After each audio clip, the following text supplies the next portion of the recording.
Yes. Magandang gabi po sa inyong lahat kung saan man po kayo, Luzon, Visayas, Mindanao o kung saan mga bahagi ng mundo.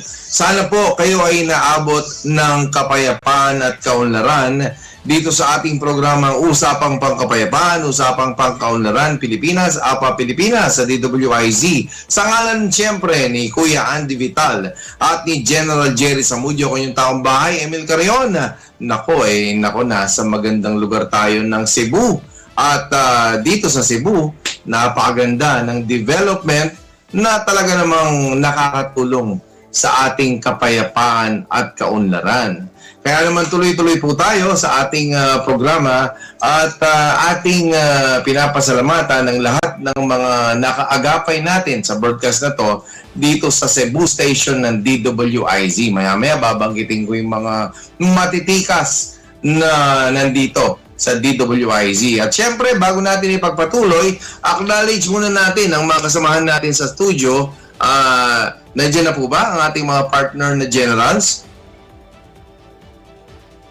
Ayan, mukhang wala pa. So, kanina ay nakapanayan po natin ang ating suki dito rin sa programa sa transport sector na talaga namang ang gusto na ipahiwatig at ipaalam nitong grupo ng transport sector, partikular itong LTAP sa pamumuno po ni Calando Marquez ay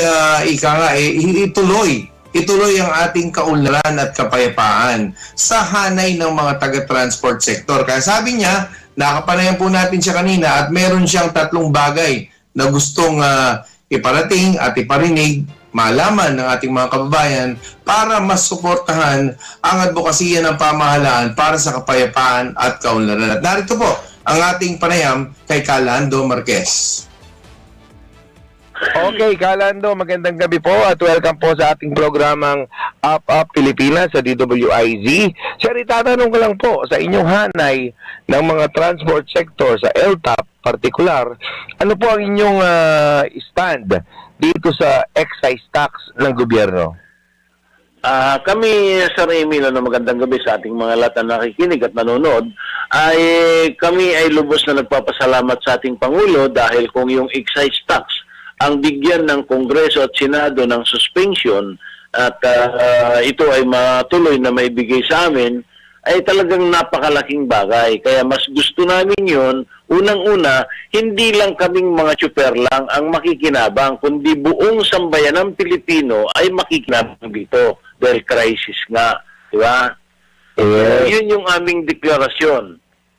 Okay. Pangalawa po. Opo, sige po. Sabihin niyo po yung pangalawa.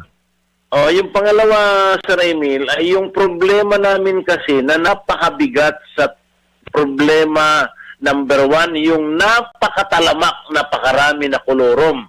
Magsimula sa motorcycle taxi, mga e-trike na walang rehistro, walang lisensya, walang insurance na namamasada, ay talamak ito at saka yung TNBS at saka itong mga kolorom na mga van na napakarami na pumapasada sa aming mga rota na ito na ho yung kumakain sa amin dahil itong motorcycle taxi, ito na yung mga hatid sundo sa mga, alam mo na, pasahero. So, susunduin nila sa bahay. Wala na kaming naantay sa aming terminal. Pagdating ng hapon, susunduin nila sa opisina, ihahatid na naman sa bahay. Kaya itong ganitong sistema, nawawala ang essence ng ating mass transport system. Dahil itong mga very risky na pampasahero na motorcycle taxi, ito na po yung namamayagpag, Sir Emil, sa buong Pilipinas ngayon. Okay. Sila na po ngayon ang tinagurian namin na King of the Road. Okay, so ibig sabihin, Calando, dumadami na sila at hanggang ngayon na experimental sila, pero nakakadagdag sa problema ng ating pagsisikip ng traffic at yung ating mass transport system ay hindi na de-develop. Tama po, hindi na di-develop dahil matagal na yung mass transport system nagsimula pa sa ating Pangulong Ferdinand Marcos. Pero hanggang ngayon at wala pang natutupad.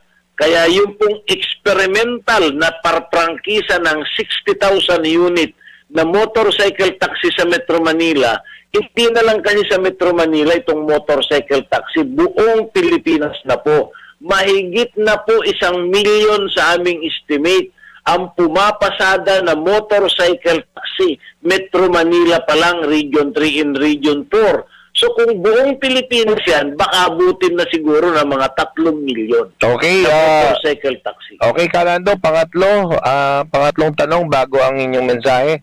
Ano po ang inyong suporta? Kumusta ang inyong suporta kay PBBM na sa ngayon ay marami ang nagiging kritiko at nagdududa sa kanya? Ano ang sahanay ng inyong grupo ng LTAP? Ano po ang inyong pagsuporta sa kanya? Ay kami ay sumusuporta sa ating Pangulo sa kadahilanan na wala naman tayong magawa na talagang antayin natin yung 2028 bago mabago yung ating sistema sa bansa natin. Kaya kami sumusuporta sa ating Pangulo dahil yung napakalaki na nakawan sa ating gobyerno na siya rin ang nagbulgar ay kami sumusuporta sa kanya dahil nga hindi kami nabibigyan ng budget na kahit sentavo dyan sa GAA na kami ay serbisyo publiko sa ating mga mananakay sa buong Pilipinas na ilang halos mahigit na 10 dekada na hanggang ngayon, ay kami ho ay hindi nakikinabang sa aming buwis na ibinabayad namin na sana ang gusto namin ay may sama naman kami sa GAA na magkaroon ng regular na pondo para sa ating public transport modernization on mass transport system dahil nga nawawala na po yung sinasabi lang pag-eleksyon, sige magkaroon tayo ng magandang mass transport system pero ang binibigyan lang na pondo, Sir Emil, ay yun lang mga MRT, LRT, mga subway, pero yung ating mga land transport na legal, huwag yung illegal na jeepney, UB Express, mga bus, ay wala po kaming nakukuha na pondo, kagaya ng kasama ng mga Truckers Federation of the Philippines. Kami ho yung nagsiservisyo simulat sa pool na ang pag-unlad ng bansang Pilipinas na lalo na yung jeepney natin na tinagurian na pambansang panlupang sasakyan ng Pilipinas ay nawawala na po ng saysay na diniklara ng Kongreso at Senado ng aprobadong pambansang panlupang sasakyan ng Pilipinas ay jeep pero ginawa na minibus. Kaya yan po yung nakakalungkot. Kaya kami, Sir Emil, ay nagpapasalamat kami sa inyo dito sa Up Pilipinas na programa dahil binibigyan nyo kami ng pagkakataon. Okay, ang inyo pong mensahe sa mga nakikinig at nanonood sa atin ngayong gabi. Unang-una ho ay nagpapasalamat tayo dito sa Up Pilipinas, sa DWIC, kay General Samudio at lahat ho ng mga nakikinig. Sana po ay suportahan natin ang ating demokrasya na wag sana ho mapunta sa disgrasya dahil po yung demokrasya napakaganda. Pero sa nakikita ko ay para bang disgrasya ang nangyari sa ating demokrasya. Kaya tayo po umaapila sa sambayanang Pilipino na sana po suportahan natin ang ating administrasyon dahil yan po ang iniluklok natin nung nakarang eleksyon. Babawi na lang tayo kung anong mga sinasabi nyo pagdating sa 2028. Sana ho matauhan ng ating sambayanang Pilipinong botante dahil wag sana ho ibenta ang karapatan ninyo sa inyong boto. Sabi ko, hindi naman po pwede na hindi kayo tumanggap. Padagdagan nyo pa pero ang pakiusap ng inyong lingkod, huwag nyo sanang iboto ang mga kandidatong magnanakaw sa ating bansa. Maraming salamat, Sir Emil. Mabuhay ka. Maraming salamat po. Ang inyong pong narinig ay si Lando Marquez, LTAP President, National President and Founder. Maraming salamat, Lando Marquez. Ayan, napakinggan nyo po ang napaka-importante at ika nga napapanahon na suporta ng ating transport sector dito po sa ating administrasyon, lalo na kay PBBM at sa ating mga kababayan na ang tanging hangad lamang ng ating mga kababayan ay maging maunlad ang kanilang buhay, lalo na, alam niyo naman po, ang dami ng kailangang sumakay araw-araw, papunta, pauwi, at kung saan man sila pumunta, nagtatrabaho o namamasyal, ay talaga napaka-importante po ng transport sector. At unfortunately, hindi lang pagkaminsan, madalas sila ay yung napag-iiwanan. Pero bago natin ipagpatuloy yan, ay ipabatiin muna natin ang ating imbitado na nasa Zoom din ngayon sa hanay naman ng Barangay Administration na si Barangay Secretary Jess Abihar ng Barangay 310 Lungsod ng Maynila. Sir Jess Abihar, sir? Ayan. Mukhang medyo nagkaka-problema itong ating technical at napaka-importante rin ng pag-uusapan natin dito sa ating barangayan dahil ang ating barangay ay napakalaki po ng role na ginagampanan dito sa ating kapayapaan at kaunlaran. Lalong-lalo na ang ating mga barangay chairman, kasama po ang mga barangay kagawad, ang mga barangay treasurer, kaya binabati natin si barangay treasurer Linda Cabural, nandyan sa Barangay 310 din yan. At syempre si Chairman Gakula, na alam kong sila po, ganun din si Barangay Chairman Rolin J, na sila ay talagang nagsisilbi po sa ating mga kababayan at sinisiguro nila na ang kapayapaan at kaunlaran ay sa barangay level pa lamang ay nararamdaman na ng ating kababayan, lalong-lalo na yung paninilbihan ng ating gobyerno sa pamamagitan ng pangunguna ng ating mayor dyan sa lungsod ng Maynila, si Mayor Isko Moreno. Ayan. Kaya ipagpatuloy po natin yan, ang ating talakayan para sa kapayapaan at kaunlaran. Makalipas ang ilang paalala dahil tayo po ay inabot na ng commercial break. Sa oras na 7:25 ng gabi, magbabalik po ang programang APA Pilipinas sa DWIZ makalipas ang ilang paalala.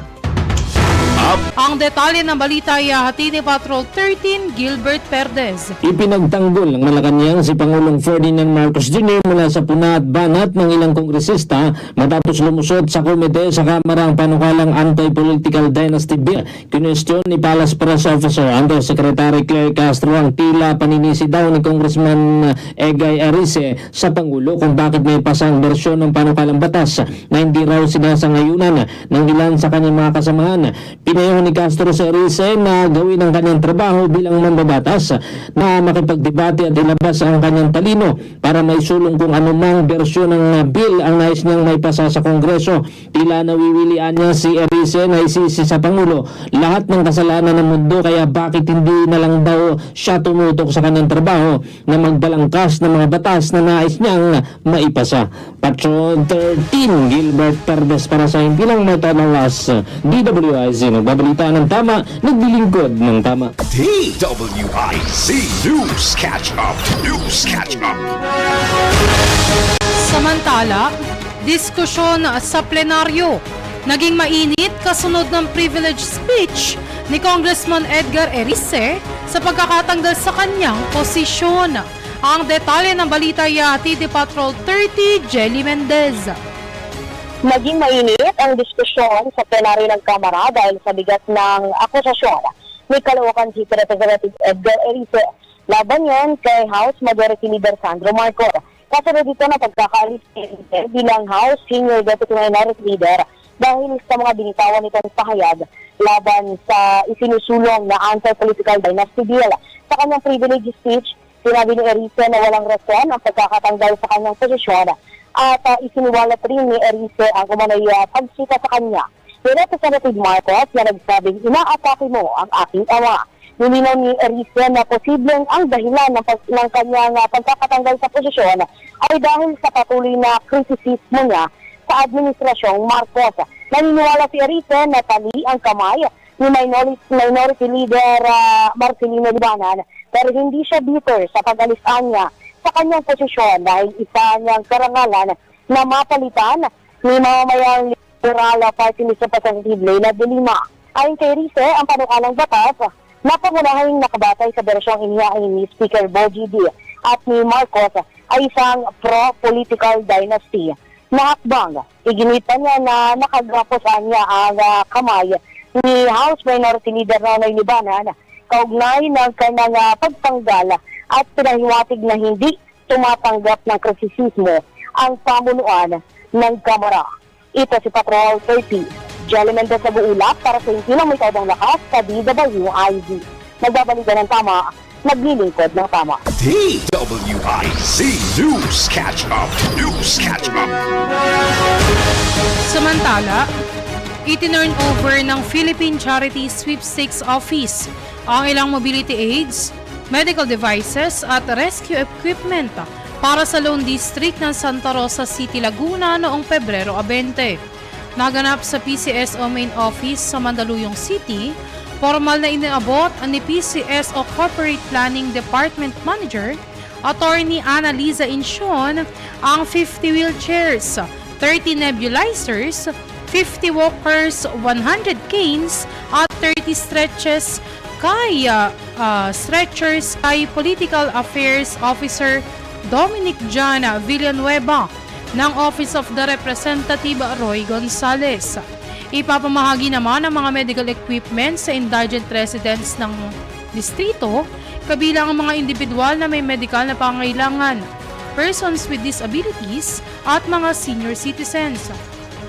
Ang naturang assistance ay mula sa PCSO Corporate Social Responsibility Program na layong mag-abot ng tulong sa mga vulnerable communities sa buong bansa. Dahil ang PCSO hindi umuurong sa pagtulong. DWIZ News Catch Up. News Catch Up.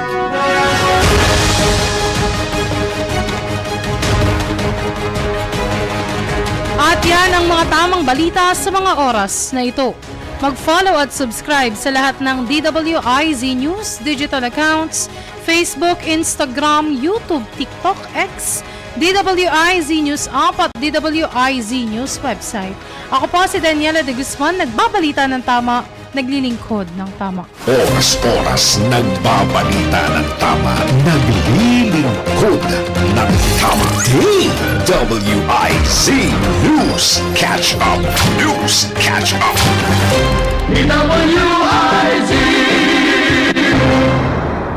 Kasama si retired Brigadier General Jerry Zamudio at ang batikang broadcaster na sina Andy Vital at Emil Carrion. Up Pilipinas. Usapang pangkapayapaan. Usapang pangkaunlaran. Pilipinas.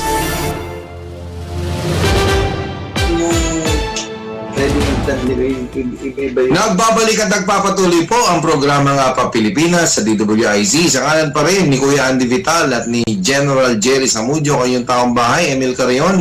Nanggagaling po ang ating broadcast dito sa Queen City of the South. Tama, Station Manager Jenison Mendoza, no? Queen City of the South na talaga namang mahal na mahal po nila ang kapayapaan at kaunlaran.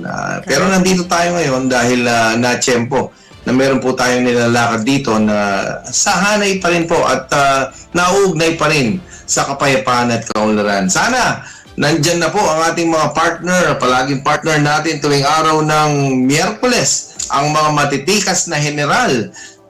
Pabatiin muna natin, General Calonzo, sir. Yes, Ka-Emil, magandang gabi sa iyo at sa lahat ng mga nanonood at sumusubaybay sa atin dito sa Up Pilipinas. At huli man daw at magaling ay huli pa rin. Anyway, Tama po. nanggaling tayo sa isang napakahalagang meeting para sa kapayapaan ng bayan. At yan ay kasama ko dyan si General Marlo Salazar. Opo. At ang ating mga kaibigan at mga kasama sa pangunguna ni General Art Tabaquero. Yes, subukan natin General Calonzo. Baka nandyan na rin yung isang bisita natin bago nyo ipagpatuloy ang inyong binabanggit dyan. Si Barangay Secretary Jess Abehar. Nandyan na po ba? Nandito na yata at yes, nandito na. Ayun, nandyan na pala. Pero bago natin pag-usapan ang napaka-importanting usapin tungkol dito sa barangay level Administration ng Kapayapaan at Kaunlaran ay pakinggan natin, ipagpatuloy muna ni General Rene Calonzo. Kilala mo yan, Sir Jess Abehar, ating matikas na General. Ipagpatuloy niyo po, General Calonzo, yung binabanggit niyo kanina. Go ahead po. Yes, may mga pinag-usapan tayo kanina, plano para sa ika-aayos ng ating kapayapaan at hindi ko muna i-detalye ang mga bagay-bagay na yan, but I am very sure na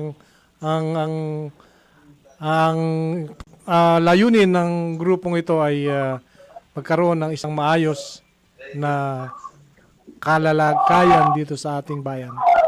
Yan, talaga namang kailangan na kailangan po yan. Yes. At ganun din, gusto kong batiin si General Virgil Garcia. Busy siya. At hindi ko alam kung makakahabol pa siya, pero baka hindi na. Busy siya ngayong mga panahon na ito. At ganun din, isa siya sa mga nangunguna dito sa adhikain ng ating kapayapaan para sa ating bayan. Okay, ipagpatuloy po natin na maya-maya ang iyong topic na gustong ibahagi sa ating mga kababayan, General Calonzo, sir. At pakinggan muna natin si Barangay Secretary Jess Abehar na talaga namang napaka-importante ng kanyang gustong iparating sa ating mga kababayan dahil ito pong barangay level administration para sa kapayapaan at kaunlaran ay talagang kailangan na maikintal sa ating mga, yun, parang buong kintal lang no? Dapat talagang maikintal sa isipan ng ating mga kababayan na ito ay napakahalaga. So go ahead po, Secretary Jess Abehar. Yes, good evening po, Sir Emil. Magandang gabi rin kay General Rene Calonzo, sir. At bagamat sa video napapanood ko ng delay, pero sa audio, I think live naman tayo napapakinggan. Yes, Good evening po ulit sa mga kaibigan. yes, maliwanag ang iyong dating ka-Jess.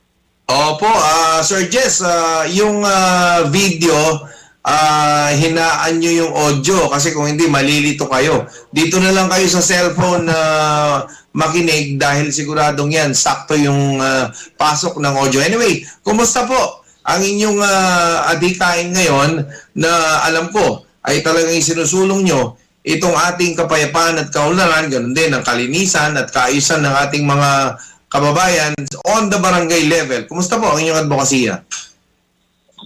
Yung tinatawag po ng kapayapaan, is in order po sa barangay, ang isa sa mahalagang gawin. At patuloy na ginagawa natin dito sa barangay 310. Of course, sa pangunguna ng ating chairman, punong barangay Roland Dacula, sa lahat ng kanyang nakagawad at sa lahat ng kanod natin. Napakahalaga po sapagkat kapag walang kaayusan sa barangayan, wala rin kapayapaan. At may mga estudyante na nag-aaral, nagbibigay ng kanilang mga research and study na kung saan talagang ang barangayan ay pinakamahalaga at unang-unang local government unit kung saan doon nakikita ang kaayusan. Kaya nga sa dami ng mga problema sa barangayan, ito patuloy naman ang ating barangay sa pagtupad ng mga ganitong gawain. At meron tayong mga committee na siyang nagbibigay ng kaayusan. At ito ang peace and order, ang ginagawa po natin dito, Sir Emil, General Calonzo, sir, at sa mga kababayan natin nakikinig. Regular na po ang ginagawang clearing ng aming chairman. Ibig sabihin, yung kaguliran kasi maraming vendor, maraming mga nakaparking na sasakyan sa main road. Para sa kaalaman po ng lahat ng nakikinig sa programa natin sa APA Pilipinas, ang aming barangay po ay matatagpuan sa kahabaan ng Recto Avenue. Kasama ang Quezon Boulevard at ang tinatawag na Oroqueta Street. At itong Quezon Boulevard at ang Recto Avenue po ay kabilang sa tinatawag na Mabuhay Lane. At yung regular road clearing po, barangay road clearing, ang patuloy na ginagawa para sa tinatawag natin kaayusan.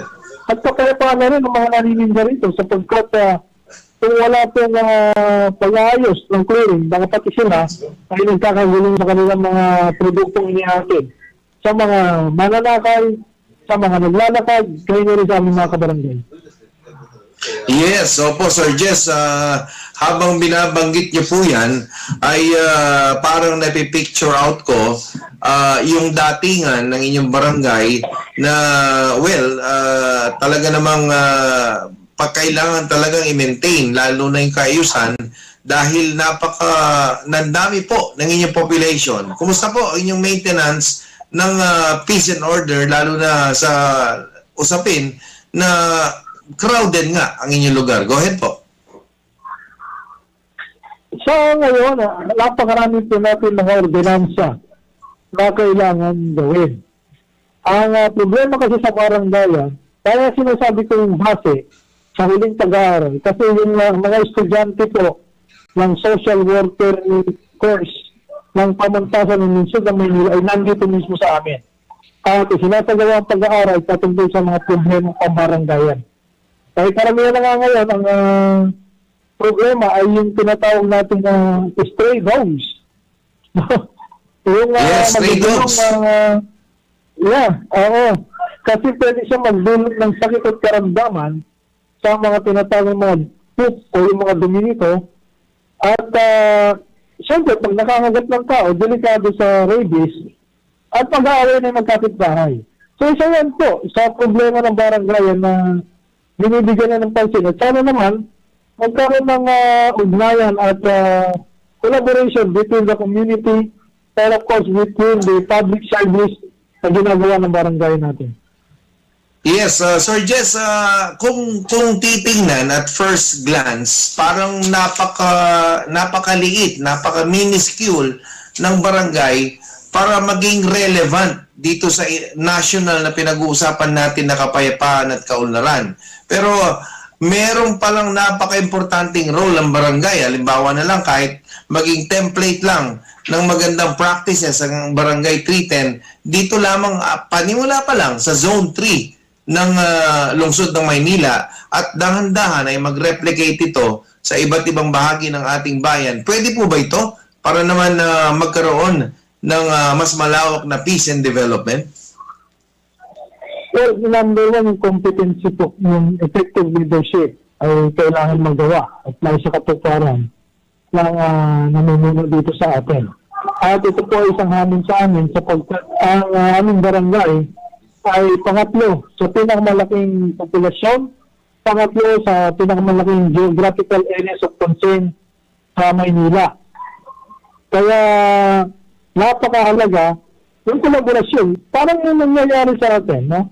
Yung mga dating anti-insurgency activities ng ating bansa, kolaborasyon ko yan para sa barangayan. Kami naman, kolaborasyon para sa komunidad. At may patupad, yung karampatang ugnayan na siya magbibigay ng kapayapaan. Kasi ang kapayapaan ay dapat makikita. No, Sir Emil, General Talonzo, Sir, nagsisimula sa komunidad, nagsisimula sa barangayan, at naniniwala ko sa mahusay at matapat na pamumuno ay magkakaroon ito ng katagumpayan. Kaya Emil, meron akong Yes. i-suggest kay Sir Jess. Go ahead po, General Sir. Yes, sa inyong usapang pangbarangay, sana po ay mapag-usapan din ang nangyayari sa kapayapaan ng ating kapaligiran sa buong daigdig. Kasi hindi natin masabi kung meron bang magiging epektong diretso sa atin ito at kailangang maintindihan nila ito upang magkaroon ng tamang paghahanda. At karugtong niyan ay yung ating advocacy sa pagpapalaganap ng ating pagkuha ng ating mga bata ng ROTC kung kakailangan, dahil kailangan natin maging handa sa depensa at sa kahandaan sa pagtatanggol sa ating bayan. Paki-consider lang sa inyong mga usaping barangay upang although yan ay napakalawak na usapan, but tulad ng sinabi mo, dyan sa barangay level lahat yan mag-uumpisa at matatapos dahil tayo ang end user sa barangay. Tama po kayo, General Talonzo. Ang mahalaga ay magkatulungan po tayo. Iniimbitahan po namin kayo. Magkakaroon po kami ng state of barangay address sa darating na Marso 28. abay, manawagan po kayo sa amin. Baka naman na itong mga mag-aaral natin na gustong makisama bilang paghahanda. Alam ko, nangyayala yan. Bilang paghahanda sa kung ano man na pwedeng gamitin o itulong sa komunidad. Pero sa amin po, bilang kalihim, ang gagawin po kasi natin ay atin po isa-suggest na magtutid na ngayon sa paggamit ng gasolina. Dahil ang immediate effect sa pagmamonitor ko po, General, sa Remil, ay tayo na consumer ng gasolina na epektado agad tayo itong nangyayaring labanan sa Middle East. Talagay ko, ang magagawa ng aming barangay turuan yung aming mga nagmumotor, itong mga motorista na nakatira sa amin na magtitid na sa gasolina. Bawasan na yung tinatawag nilang motorcade o yung paglalakbay na ride na sinasabi sapagkat meron po kaming rider, katunayan yung mga nakarating doon, nakarating pa ng Batangas at pumasok sa maraming gasolina. Palagay ko yung paghahanda, magtitid sa gasolina na gagamitin. Yes, isa yan sa panawagan ng ating pangalawang Pangulo na iwasan yung mga hindi naasahang lakad, mga pagtitipon ng malakihan. Pinapakiusap niya na iwasan yan para makatipid tayo sa gasolina. Yes, opo, ipagpatuloy natin bago mag-react si Sir Jens, pagpatuloy po natin yan dito sa ating programa nga pa Pilipinas sa DWIZ sa oras na 7:45 ng gabi. Magbabalik po ang programa nga pa Pilipinas sa DWIZ makalipas ang ilang paalala. Nagbabalik at nagpapatuloy po ang programang Up Pilipinas sa DWIZ sa ngalan pa rin ni Kuya Andy Vital at ni General Jerry Zamudio, kanyang taong bahay, Emil Carion, mula po dito sa Queen City of the South. Ayan, maraming salamat siyempre sa ating station manager dito sa DWIZ at Studio 23, Cebu, Jenison Mendoza. Ayan, sa kanyang pangunguna at sa kanyang suporta, napakatikas na station manager nito. At ganoon din ng kanyang mga kaagapay dito, si Keith, si JR, si Jufel Quiñones, so ba syempre itong matikas ding si Cleo Verdijo. Ayan, naku, maraming salamat. At syempre nasa studio pa rin natin si General Rene Calonzo. Yes, at ating go ahead. Na medyo nasa iba yung dagat ka pala. Pero masarap ang bulad dyan, sabi nila Ay, tama, nadali mo. Ganon din ang yung hindi niluto yung isda na binabad lang sa suka. Kilawin. Yun, naku STK, naman. sabi nila, but anyway, magbigay muna ako ng konting announcement para ito ay related din sa ROTC. Tungkol dito sa NARA board meeting bukas. At lahat ng mga board of directors at saka members ng NARA Credit Corp ay inaanyayahang umattend. At ganoon din sa linggo naman magkakaroon ng pag-aalala sa kabayanihan ng mga members ng Hunters ROTC. At yan ay gaganapin sa Port Bonifacio. At ganoon din yan ay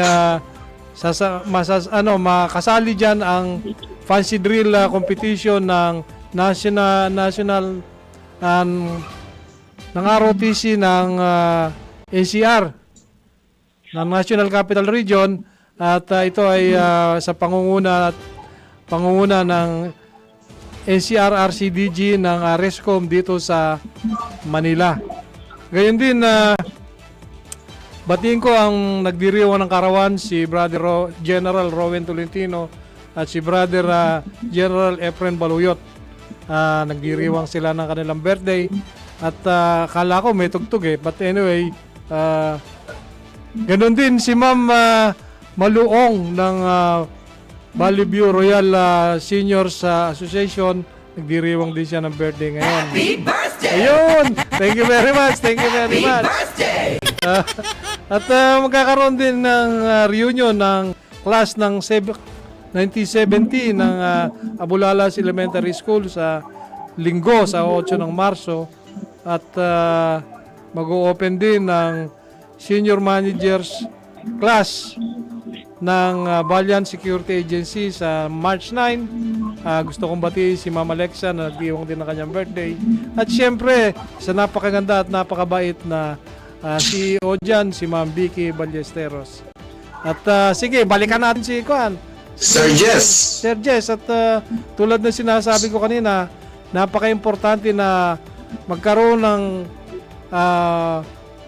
pagkakaintindi ang ating mga kababayan sa nangyayari sa ating daigdig ngayon, sa ating mundo, lalong-lalo na sa kapayapaan, tungkol sa kapayapaan, dahil hindi natin na inaasahan, baka sakaling wag naman sana mangyari na maapektuhan tayo ng direksyon ng mga labanang ito. Sana ay wag naman, at hanggang dyan na lamang sa bagay na may kinalaman sa ekonomiya ang ating maging epekto sa atin, at lahat ay kaya nating paghandaan sa barangay level. Okay, Sir Jess Abihar, ano po ang paghahanda na ginagawa ninyo para naman ma-soften ang impact nitong mga ganitong world happenings? Go ahead po, Sir Jess. Well, sa ngayon, iba nga, malayo ang Pilipinas sa Middle East at malayo din naman ang aming barangay doon sa Iraq. Naniniwala kami na Malayo nga. sa darating ng state of barangay address ay maaari namin itong gawing tulay upang ang mga tao ay bigyan ng encouragement, bigyan ng motivation upang manatili ang kapayapaan sa lugar namin. At sana naman ay itong si General Talonso makarating magsalita patungkol dito sa mga ginagawa ng mga ating mga ROTC, pati reservice sana, no? Para ma-encourage natin ang community. Kasi naniniwala ako, yung ROTC is also a preparation for practice reservice. So sana ay kung mga punta sila, bigyan natin siya ng magandang panahon para encourage sa aming barangay sa darating namin sa barangay address. Yes, At naniniwala ko na ang community engagement ay mahalaga para maipaalala na ang berang nagaganap although malayo pero may epekto mangyayari para sa ating bansa. Yes, Sir Jess, pag-uusapan namin ni Sir Emil kung paano kami makakapunta or makapagpapadala ng tamang tao na upang magsalita tungkol sa napaka-seryosong bagay na ito. General, siguro pinakamaganda dyan na magigisa-kay na ako sa service mo para siguradong makarating ako di tulad nung isang invitasyon mo na hindi ako nakarating. Pag-usapan natin at para ikaw ay masundo kung saan ka man kukunin. Yes, okay. So, Sir Jess, kung ano man po ang mga concerns na gusto nyo pang i-brought up sa ating programang APA Pilipinas sa DWIZ, at kung ano man po ang inyong gustong ibahagi sa ating mga kababayan na hindi namin naitanong, nasa inyo po ang pagkakataon. Siguro sa ibang pagkakataon na may mahaba-haba tayong pagkaka-oras para sa diskusyon ay naparating po natin. Pero naimbita ako kay General Talonso, may mga binati ng happy birthday eh. Babatiin ko na lang ang happy birthday ng aking kabarangay. Yung investigador namin at founder sa Guardian, sa si Gerardo Pantay, happy birthday sa iyo. Kaya sa namin, si Lady Villar, happy birthday. At yung isang kaibigan natin sa Gasakati, si Maria Victoria Alamar Raymond, happy birthday. Sabay-sabay po sila ngayon nag-celebrate ng kanilang mga kaarawan. Yes, okay. Siyempre, batiin din natin si Chairman Gahula ng Barangay 310. Ganon din si Barangay Secretary Linda Cabural. Okay, maraming salamat, Sir Jess Abihar. Siya po yung treasurer, hindi secretary. Ang kausap ko ang kalihim. Treasurer. Sorry. Ano pala, ingat yaman. Oo, nag-iingat sa yaman yan eh. Okay, maraming salamat. Sana, Sir Jess, ay kahit every other week lang na may mga barangay officials tayong naisasalang para sa kapayapaan at kaunlaran. Gagawin po natin. Salamat po, General Talonso. Good evening. Maraming salamat kay General Jerry Samudio at kay Sir Andy Vidal. Maraming salamat, Sir Emil. Thank you very much. Okay, maraming salamat po ang Barangay Secretary Jess Abihar ng Barangay 310, Lungsod ng Maynila. Ganon din, nakamonitor itong ating mga partners. Naku, ang dami pala nasa Facebook monitoring natin. Si Joscoro Henemilo, ayan, mula sa Cebu siguro to. Kasama si Idol Bong Q. Ayan, ganon din si Mario Delantar, si Nelson Malinaw. Yan, nakamonitor po sa atin yan. Ganon din si Violi Labong at si Tony Bombero Labong. Yan, maraming salamat po. Ganon din, siyempre, ang hanay ng mga chaplain sa pangunguna ni Dr. Delphine Hiducos Jr., General Calonso. Mukhang kailangan ma-interview natin ulit si Dr. Delphine Hiducos ng chaplain dahil ganoon din ang kanilang panawagan sa kapayapaan at kaunlaran, lalo na ang grupo nila ng mga chaplain. So kung may babatihan ka pa, General Calonso, sir. Yes, thank you very much, Ka Emil. Gusto kong pasalamatan ang lahat ng nakiramay sa amin sa pagpanaw ng aking kapatid na si Rudy na isa ring apo. At maraming salamat po sa inyong pakikiramay. At ganoon din, salamat sa lahat na sumuporta sa naganap na ROTC Crazy Fun Run na ginanap noong 1 linggo sa Splash Island. At ito ay naging matagumpay. At sana sa susunod na mga pagkakataon, ito ay muling masuportahan. Ganon din, magkakameron ng Golf Fellowship Tournament ang NARA sa March 23. Sana po ay suportahan natin ito at nang ito ay maging maayos at magkaroon ng pondong malilikom upang maipatayo ang NARA Alumni Center. At sa lahat po ng mga sumusubaybay sa atin, muli kay General Garcia, siyempre sa kanyang inspirasyon si Ma'am Grace at si Ma'am Iris. Magandang gabi sa inyo lahat, sa aking mag-ina, kay Juliet at kay Queenie, kay Atina at siyempre JR, magpagaling ka sa iyong karamdaman. Sa inyo pong lahat, Ka Emil, magandang gabi. Yes, opo, maraming salamat, General Calonso, sir. Siyempre, konting observation lang po habang nandito tayo sa lungsod at probinsya ng Cebu, ay napansin ko yung comment kanina ni Station Manager Jenison Mendoza na talaga namang napakalakas ng potensyal ng Cebu at ng Visayas and Mindanao para sa kapayapaan at kaunlaran. Siguro po, iisa-isay natin to dahil sabi nga niya ay merong pagkakataon na bawat LGU, ang mga mayor ay magkaroon ng oras ni mayor para ipahayag ang kanilang plano sa kapayapaan at kaunlaran. Agree. Itutuloy po, kita mo naman, General Calonso, sir, agree. Tutuloy natin yan.